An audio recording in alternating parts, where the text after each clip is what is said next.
आप सभी को प्रभु यीशु मसीह के नाम में बहुत बहुत सलाम। जय मसीह। दोस्तों, आप सभी जानते हैं कि मैं इन दिनों में एक सीरीज़ चला रहा हूं जो अलग अलग विषय के ऊपर, यानी कि बहुत छोटा वीडियो बना रहा हूं, अलग अलग सब्जेक्ट के ऊपर मैं बात कर रहा हूं। और मैंने अभी जो सब्जेक्ट चुना है वह है अन्य भाषा में प्रार्थना करना क्या ज़रूरी है। अन्य भाषा में प्रार्थना करना क्या ज़रूरी है। अभी बीच में 2 दिन पहले, पंजाब से नाम नहीं लूँगा, एक बहुत बड़े प्रभु के दास, बहुत बड़े आदमी हैं, बहुत बड़ी कलीसिया है उनकी, उनका एक वीडियो क्लिप मेरे पास में पहुंचा फेसबुक पे स्क्रॉल करते वक्त में, तो मैंने वहां पर देख लिया।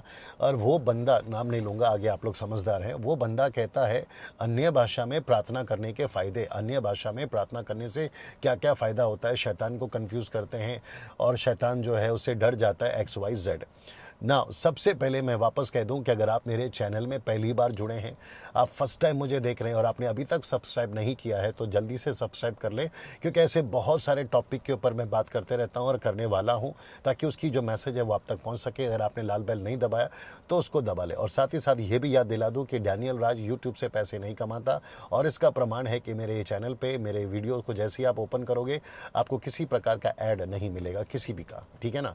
चलिए अभी टॉपिक पे बात करते हैं, क्या अन्य भाषा में प्रार्थना करना जरूरी है। सबसे पहली चीज, मैंने इसके ऊपर ऑलरेडी वीडियो बनाई है, अन्य भाषा क्या चीज है। उसको आप लोग ने अगर नहीं देखा है तो उसको देख लीजिए। कम से कम 5 सीरीज में मैंने उसको बनाया हुआ है, मुझे लगता है 2 साल पहले ना। अभी 2020 में मैं हूँ। अगर और 500-600 साल तक अगर दुनिया चलती है और यीशु नहीं आता और यूट्यूब चलता रहेगा, तो उनके लिए भी बता दूं कि मैंने 2020 में जनवरी के महीने में और 11 तारीख, क्षमा करें, 13 तारीख को मैंने उसको रिकॉर्ड किया है, ठीक है ना। बड़े ध्यान से सुनेगा। अन्य भाषा में प्रार्थना करना ज़रूरी है क्या, ये टॉपिक के ऊपर मैं बात कर रहा हूँ। दोस्तों, सबसे पहली चीज़, जिस चीज़ को बाइबल कुछ भी नहीं बोलती है ना, चुप रहती है ना, तो हमको भी उसमें चुप रहना है। जो चीज़ को बाइबल नहीं पढ़ाती उसको हमें एक्स्ट्रा ऐड करके नहीं पढ़ाना है। जो चीज़ को पौलुस और पतरस ने ऐड करके नहीं बोला है ना, तो हमको अपनी तरफ से ऐड करके नहीं बोलना है। इसलिए यीशु मसीह ने मत्ती के शुरू में, और इसलिए यीशु मसीह ने प्रकाशित वाक्य की आखिरी पुस्तक में, ये दोनों, यानी कि नए नियम का पहला पुस्तक और नए नियम का आखिरी पुस्तक में, ये बात को बोल दिया है। मत्ती 5वां अध्याय वचन 19 में कि ना तो कुछ छोड़ना, ना कुछ बढ़ाना, ना कुछ है ना ऐड करना, ठीक है ना। प्रकाशित वाक्य उसका 22वां अध्याय वचन 18-19 में भी यीशु ने बोला, ना इसमें से निकालना, ना इसमें से ऐड करना, तो जीवन की पुस्तक से नाम कट जाएगा और विपत्ति बढ़ जाएगी। तो आजकल के so called preachers, so called Bible teachers, pastors, bishops, reverends, apostle, prophet और उसके फॉलोअर्स जो आप लोग हैं, जो शायद अभी देख भी रहे होंगे, जो वीडियो जहाँ तक शेयर होगा वहाँ तक भी पहुँचेगा, आप लोग इतनी जल्दी से आंख बंद करके उनके ऊपर भरोसा कर लेते हो। ये आपकी सबसे बड़ी गलती है पहले। और आपको ऐसा लगता है कि मेरा पास्टर कभी गलती नहीं कर सकता, क्योंकि मेरा पास्टर है, मेरा पास्टर, मेरा प्रीचर, मेरा फेवरेट प्रीचर, मेरा बाइबल टीचर, मेरा इंटरनेशनल प्रीचर। उसके चक्कर में आप लोग क्या हो जाते हो, धोखा खा लेते हो। मैं आपको एक छोटा सा इंसिडेंस बताता हूँ। मूसा और हारून, आप सभी को पता होगा कि मूसा और हारून दोनों आपस में भाई थे। हारून बड़ा था, मूसा छोटा था। मूसा को परमेश्वर ने 40 दिन 40 रात के लिए सीनाई पर्वत पर बुलाया, और जब परमेश्वर उससे बात कर रहा था, उसको आज्ञाएं दे रहा था, व्यवस्थाएं दे रहा था, तो नीचे उसका खुद का बड़ा भाई, याद रखो, खुद के लोग, इजरायली खुद के लोग, उन्होंने गाय का बछड़ा बना दिया सोना से। अब उनको अक्ल देने के लिए परमेश्वर ने मूसा को भेजा कि जाकर उनको बताओ कि देखो ये गलत हो रहा है। अब आपको पता है कि 6 लाख लोग धोखा क्यों खा गए। 6 लाख धोखा इसलिए खा गए क्योंकि मूसा का बड़ा भाई था हारून। हारून कौन था, बाइबल रिकॉर्ड करती है कि हारून जो था उस वक्त का पहला नबी था। मूसा के लिए फर्स्ट प्रॉफिट, नबी वो था। तो इजरायलियों को क्या लगा, अरे प्रॉफिट है ना, अरे नबी है ना, अरे अपना आदमी है ना, अरे मूसा का बड़ा भाई है ना, अरे ये तो मेरा पास्टर है ना, अरे ये तो मेरा फेवरेट पास्टर, बाइबल टीचर है ना, मेरा प्रीचर है, ये गलती कैसे कर सकता है। अगर हारून से गलती हो सकती है, अगर पतरस से गलती हो सकती है, और न जाने ऐसे में कितनों के नाम गिना दूं जो बाइबल के अंदर है, उनसे गलतियां हो सकती है, तो आप सोच के देखो आजकल के सो कॉल्डो से और मुझसे, डैनियल राज से भी गलतियां हो सकती है। बाइबल से कभी गलती नहीं होगी, यीशु से कभी गलती नहीं होगी, वचन से कभी गलती नहीं होगी। तो इसका मतलब है कि अगर कोई आपको सिखाता है कि ऐसा करो, तो आपको प्रश्न उठाना है खुद के मन में भी और उनके सामने भी कि जब बाइबल ऐसा नहीं कहती है तो आप क्यों सिखा रहे। मैं ताज्जुब हो गया, एक व्यक्ति ने मेरे पास में मैसेज भेजे कि अन्य भाषा में प्रार्थना करने के 100 फायदे। अब बाइबल के अंदर एक फायदा नहीं है, उसको बनाकर उठाकर डाल दिया कि 100 फायदे। और कौन सी भाषा, पहले ये समझो। अन्य भाषा मतलब कौन सी भाषा, ये समझो। बाइबल किसको कहती है अन्य भाषा, वो नहीं समझ रहे हैं। बाइबल कौन सी बात को अन्य भाषा को लिखती है कि उसके बात करने में वो अपनी उन्नति करता है, वो नहीं समझे। मेरे पिछले वीडियो में मैं बता चुका हूं कि बाइबल को सिर्फ पढ़ना नहीं, बाइबल को समझना बहुत ज़रूरी है। तो वो व्यक्ति पंजाब से बंदा, अभी बीच में बात कर रहा था, नाम नहीं लूंगा, उसने कहा कि अन्य भाषा में बात करने के, क्षमा करें, प्रार्थना करने के ये फायदे हैं। सुबह उठकर प्रार्थना करो, रात को सोते वक्त प्रार्थना करो, गाड़ी चलाते वक्त में प्रार्थना करो अन्य भाषा में, खाना बनाते वक्त में प्रार्थना करो। और भी बहुत सारे साउथ से कुछ प्रीचर लोग हैं जो ये सिखाते हैं। भाई जो चीज़ है ही नहीं उसको आप क्यों सिखा रहे हैं? आपकी खुद की भाषा हिंदी, मराठी, पंजाबी, तेलुगु, तमिल, कन्नड़ा, मलयालम, इंग्लिश, आपकी जो भी भाषा है पूरे भारत के अंदर, आप उस भाषा में भी प्रार्थना करोगे ना तो भी प्रभु सुनता है, तो भी आपका फायदा होगा। लूसीफर को स्पष्ट समझ में आएगा कि ये मुझे डांट रहा है। क्या गड़बड़ कर रहे हो यार आप लोग, क्यों खराब कर रहे हो मसीहत को? और जो चीज है ही नहीं उसको क्यों सिखा रहे हो? और दानियल का किताब का 5वां अध्याय जो दीवार पर उंगलियों ने लिख दिया था उसको उठाकर, जो कि वो कहता है कि ये भाषा का कोई अर्थ ही नहीं है। परमेश्वर क्या नहीं कर सकता है? उत्पत्ति के 11वें अध्याय में अगर उनको तब भाषाएं दे सकता है, दुनिया भर की जो आज चल रही है मोर देन 6000 लैंग्वेजेस, अगर उत्पत्ति 11 में दे सकता है तो दानियल के किताब के 5वें अध्याय में एक और भाषा क्यों नहीं दे सकता? क्या बात करते हो यार? ये हिंदी कहाँ से आई उत्पत्ति 11 में? मराठी कहाँ से आई उत्पत्ति 11 में? उर्दू कहाँ से आई उत्पत्ति 11 में? तुम दुनिया की जितनी भी 6000 भाषा की बात कर लो, देसी बात कर रहे हो, विदेशी बात कर रहे हो, जंगली बात कर रहे हो, आदिवासी बात कर रहे हो, ये सारी भाषा आई कहाँ से? वहाँ से। तुम क्या बात कर रहे हो? गलत। दानियल की पुस्तक में 5वें अध्याय में जो वहाँ पर बात हो रही है वो भाषा को उठाकर तुमने सीधा बोल दिया कि अन्य भाषा है। और उसकी भाषा को अनुवाद करने के लिए परमेश्वर नहीं दिया ना उसको, क्या कहते हैं, अनुवाद। तो वैसे परमेश्वर क्या नहीं कर सकता है? लेकिन तुम ये क्यों कहते हो कि कोई एक ऐसी भाषा जो कि 19th सेंचुरी में, क्षमा कर, जी 18th सेंचुरी में, 200 साल पहले स्मिथ विगल, क्या कहते हैं उसको, अमेरिका का जो प्रीचर था, उस व्यक्ति ने अजूजा स्ट्रीट में, मेरे दिमाग में से उसका नाम निकल गया, उस व्यक्ति ने वहां से शुरू किया ना ये बात को, ये पेंटिकोस्टल मूवमेंट। और वहां से उठाकर आपने कहा और उसके फायदे आप गिना रहे हो। और जो बेचारी भोली भाली पब्लिक है, खास करके महिलाएं हैं, जब इस बात को नहीं समझती है, और आजकल के जो यूथ है वो भी, और इसमें 90% लोग इसमें फंसे हुए हैं। मैं आपको सच बता रहा हूँ, 90% लोग अन्य भाषा में फंसे हुए हैं। ये मेरा स्टेट और क्लियर, क्रिस्टल क्लियर स्टेटमेंट है। आप फंसे हुए सर, क्योंकि जो चीज बाइबल के अंदर है ही नहीं आप उसको उठाकर क्या सिखा रहे हो?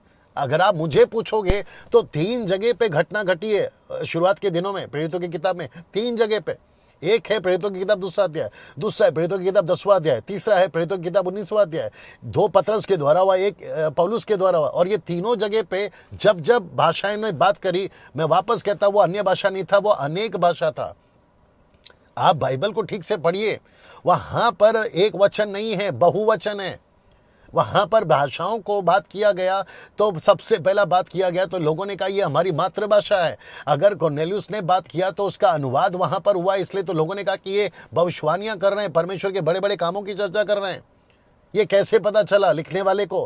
क्योंकि उनको पता था कि ये क्या कर रहे हैं। पौलुस के टाइम पे भी यही हुआ, अन्य भाषा में बात किया गया और भविष्यवाणियां की गई। भविष्यवाणी की गई, कैसे की गई, कैसे पता चला? और ये वही पौलुस है जिसने कहा, पहला कुरिन्थियों उसका 14 अध्याय वचन 9-10 में वो कहता है, जगत में कितनी ही भाषाएं क्यों ना हो लेकिन बिना अर्थ की नहीं होती। बड़े ध्यान से सुनिएगा जो मैं अभी बोलने जा रहा हूँ। आप लोग पढ़ते नहीं हो, ये आप लोगों का प्रॉब्लम है। आप लोग सुनते ज्यादा हो, पढ़ते कम हो। मैं रिक्वेस्ट करता हूँ हिंदुस्तान के एक एक जवान से, एक एक व्यक्ति से, एक एक पास्टर से, एक एक बाइबल टीचर से रिक्वेस्ट करता हूँ कि कम सुनो, पढ़ो ज़्यादा।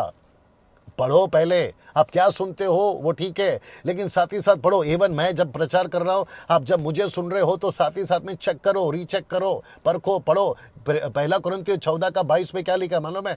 लिखा है कि अन्य भाषा अविश्वासियों की निशानी है, विश्वासियों के लिए नहीं है। भविष्यवाणी विश्वासियों के लिए, अन्य भाषा नहीं है।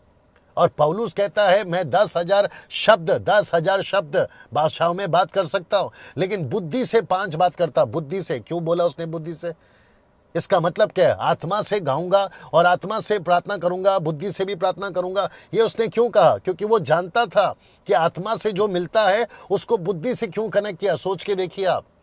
और जो भी कॉन्सेप्ट है ना, अन्य भाषा में बात करने वाला अपनी उन्नति करता है। मैं उसके ऊपर 5 सीरीज ऑलरेडी बना चुका हूं। जो मेरे सब्सक्राइबर्स हैं और जो अभी देख रहे हैं, आप लोग उसको चेक कर लीजिएगा। Daniel Raj speaking on tongues, आप इसको देख लीजिएगा। तो वापस कहता हूं, अन्य भाषा में प्रार्थना करने से आपका कुछ नहीं होगा। पहली बात तो डैनियल राज अन्य भाषा को नहीं मानता। मैं नहीं मानता। ये गलत है, ये गलत है, ये गलत है। वापस कहता हूं, ये गलत है। ऐसी कोई भाषा बाइबल के अंदर नहीं है। ऐसी कोई भाषा यीशु ने नहीं बोली। ऐसी कोई भाषा पतरस और पौलुस ने नहीं बोली और ना ही किसी कलीसिया ने बोली, जो आजकल हमारे मसीह समाज में चल रहा है। मैं उसके सख्त खिलाफ हूं। मैं आपको बता रहा हूं, मैं सख्त खिलाफ हूं। जो चीज गाय का बछड़ा के खिलाफ जैसे आप लोग है ना, वैसे मैं इसके खिलाफ हूं। गाय का बछड़ा ईश्वर नहीं है, परमेश्वर ही ईश्वर है, यीशु मसीह ही सच्चा परमेश्वर है। वैसे जैसे आप मानते ना, वैसे मैं कहता हूं कि ये गलत है। सिर्फ ऐसी भाषा जो पतरस ने बात करी, जो दूसरों को आती थी, मैं उसके खिलाफ पक्ष में हूं।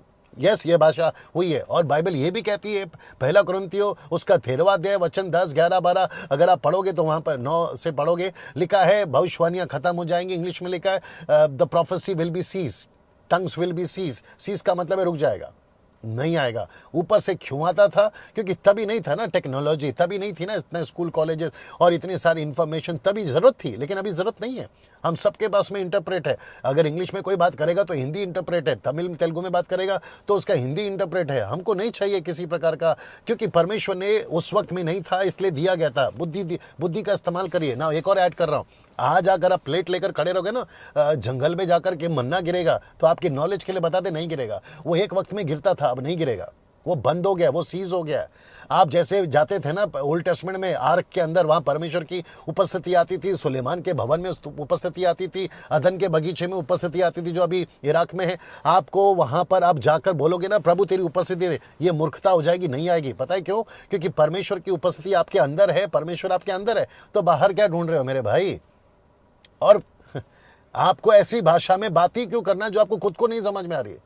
अगर ये इतना पावरफुल होता, अगर ये इतना पावरफुल होता, आपकी भाषा बात करने से आपको अगर इतना सुपर नेचुरल फील हो रहा है, तो फिर मैं आपको सबसे पहले पूछूंगा, तुम्हारी जिंदगी, खुद की जिंदगी कैसी है?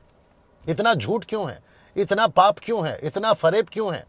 इतना पाखंडपन क्यों है? एक दूसरे से नफरत करते हो, एक दूसरे को पसंद नहीं करते हो। मैं तुम सेवकों की बात कर रहा हूं, मैं तुम पास्टरों की बात कर रहा हूं, मैं तुम वर्शिप लीडर्स की बात कर रहा हूं, मैं तुम विश्वासियों की बात कर रहा हूं। तुम्हारा एक दूसरे से जमता नहीं है, एक दूसरे को पसंद नहीं करते हो। जैसे पौलुस ने बोला ना गलाती किताब उसका 6वां अध्याय में, कि मुझे डर है कि एक दूसरे को नोच ना खाओ, ऐसा लिखा है उसने। तो फिर जब आप इतनी पवित्र भाषा में बात कर रहे हैं, तो आपका जीवन तो बहुत ही पवित्र और बहुत ही सुपरनैचुरल और बहुत ही अलौकिक होना चाहिए। और आपकी कलीसिया में तो स्वर्गदूत उतरने चाहिए, और आपकी कलीसिया में तो मुर्दे जिंदे होने चाहिए, और आपका तो पूरा शहर बच जाना चाहिए। जो इतनी तादाद में आप लोग भाषा में बात कर रहे हैं, क्या क्या चल रहा है यार? किसको मूर्ख बना रहे हो? खुद को बना रहे हो, दूसरों को बना रहे हो। तो जितने मेरे सब्सक्राइबर हैं जो अब ये सुन रहे हैं, ऐसी कोई भाषा में प्रार्थना करने की आवश्यकता नहीं है। आपकी खुद की लोकल भाषा में प्रार्थना करिए, वो काफ़ी है। मूर्ख मत बनिए और ना ही दूसरों को मूर्ख बनाइए। मैं यहाँ पे समाप्त कर रहा हूँ। अगले सब्जेक्ट के साथ मैं फिर आपसे बात करूँगा, और ऐसे मैं बहुत सारे टॉपिक से बात करता रहता हूँ। मैं एक और चीज़ आजकल कर दिया हूँ, मेरा नंबर डाल दिया हूँ, ऊपर आप देख सकते हैं। जिसको भी तकलीफ़ है डायरेक्ट कॉल करिए। मेरा जो नंबर है वो मैं डाल चुका हूं, और मैं ही उठाता हूं, मेरा कोई असिस्टेंट नहीं उठाता है। मेरी मिनिस्ट्री भी बहुत है, मैं खुद बहुत बिजी रहता हूं, लेकिन उसके बावजूद मैं आपका फ़ोन उठाऊंगा, ठीक है ना। मैं पूरे भारत में काम करता हूं, मेरी मिनिस्ट्री पूरे भारत के अंदर है, गांव के अंदर है, शहर के अंदर है। और जब तक मैं ज़िंदा हूं, जब तक मेरी सांस चल रही है, मैं ये काम करता रहूँगा, ठीक है ना। और साथ ही साथ जो कमेंट बॉक्स है ना, वहाँ पे उल्टियाँ मत करो, उल्टी सीधी बातें बोलकर। आपको अगर इतनी हिम्मत है और मेरी बातों से अगर आपको इतना लग गया है कि डैनियल राज तुमने कैसे बोल दिया, तो अगर आपको इतनी हिम्मत होती है ना नीचे कमेंट्स पे लिखने की, तो उतनी हिम्मत से जरा कॉल भी कर लिया करो, फिर देखते क्या होता है, ठीक है ना। चलिए मिलते हैं, और जो मेरे सब्सक्राइबर्स हैं, जो मेरी बातों को समझते हैं, इसको ज़रूर शेयर करिएगा। अगले सब्जेक्ट के साथ फिर मुलाकात होगी। Thank you so much.